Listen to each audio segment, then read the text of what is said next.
যেমন এই ফোনটা আইফোন 5s, এটা হচ্ছে এই যে দেখেন এখানে একটা অ্যাপল আইডি আছে, এই যে অ্যাপল আইডি দেওয়া এখানে, এই যে অ্যাপল আইডিটা এখানে দেওয়া আছে কিন্তু দেখছেন।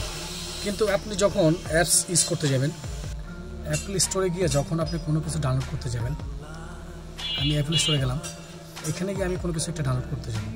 এক্সাম্পল আমি এখানে একটা ডাউনলোড করি, এটাতে ডাউনলোড করলাম। হ্যাঁ, যদি এই অবস্থা আপনার একটা যদি অ্যাপল আইডি থাকে তাহলে আপনি অ্যাপল আইডি দিলেন, কিন্তু অ্যাপল আইডি দেওয়ার পর কিন্তু এখানে আপনার পাসওয়ার্ড চাইতেছে, অ্যাপল আইডিটা শো করতেছে কিন্তু পাসওয়ার্ড চাইতেছে, কিন্তু পাসওয়ার্ড আপনার জানা নাই। ঠিক এই সমস্যাটা আইফোন 5s থেকে এক্স পর্যন্ত যদি হয়ে থাকে তাহলে আপনারা সমাধান করতে পারবেন ইনশাল্লাহ। যদি এই সমস্যাটাতে পড়েন আমার সাথে যোগাযোগ করতে পারেন, ইনশাল্লাহ আমি আপনাদেরকে এটা সমাধান করে দিতে পারবো খুব কম টাকার মধ্যে। আরেকটা ফোন আইফোন এক্স, এটা কাস্টমার ফোনটা আপডেট করছে, ফোনটা আপডেট করার পর হ্যালো স্ক্রিন চলে আসছে। হ্যালো স্ক্রিন বলতে দেখেন এই অবস্থায় চলে আসছে। এই অবস্থায় চলে আসার কারণ হচ্ছে আইফোন যদি আপনি ফোনটা যদি আপনি রিসেট মারেন, সেটিংয়ে গিয়ে ফ্যাক্টরি রিসেট মারেন, দেন আপনার ফোনটা আপডেট করেন, যদি ফ্ল্যাশ করেন, এই তিনটার কারণে ফোনটা কি হয় আপনার হ্যালো স্ক্রিন চলে আসে। তো হ্যালো স্ক্রিন আসার পর আমরা কি করি, তখন ইংলিশে ক্লিক করার পর ইউনাইটেড স্টেট সেটআপে ক্লিক করার পর এখানে একটা অ্যাপল আইডি চাই। যদি আপনার অ্যাপল আইডি জানা থাকে, পাসওয়ার্ড জানা থাকে, তাহলে 100% আপনি অ্যাপল আইডি আর পাসওয়ার্ডটা দিলে সেটা চালু হয়ে যাবে।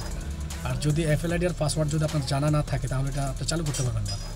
তখন কি হয়, যদি এই দেখেন এই যে এই অ্যাপল আইডি এটা দেওয়া আছে, এই অ্যাপল আইডি আর পাসওয়ার্ডটা যদি না জানা থাকে এটা আপনি চালু করতে পারবেন না।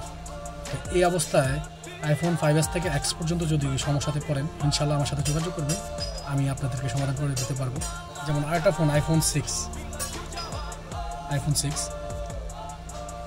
এটা সমস্যা হচ্ছে পাসওয়ার্ড দিছিল, পাসওয়ার্ড দেওয়ার পর অনেকবার ট্রাই করা হয়েছে, পাসওয়ার্ড ট্রাই করার ফলে আইফোন ইজ ডিসেবল, 1 ঘন্টা পর আবার ট্রাই করতে বলতেছে।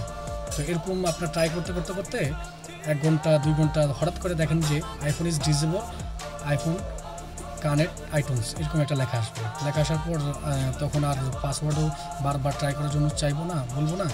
তখন এই সমস্যাটা যেটা আইফোন 5s থেকে এক্স পর্যন্ত যদি আপনি সমস্যাতে পড়েন, এটা আমি সমাধান করে দিতে পারবো খুব কম টাকার মধ্যে ইনশাল্লাহ। যেমন এই আরেকটা ফোন আইফোন 6s, এটা কাস্টমার বাই নিয়ে আসছে আমার কাছে। ফোনটা ডিসপ্লে চলে গেছিলো, ডিসপ্লে ফাটা ছিল, ডিসপ্লে নতুন চেঞ্জ করব।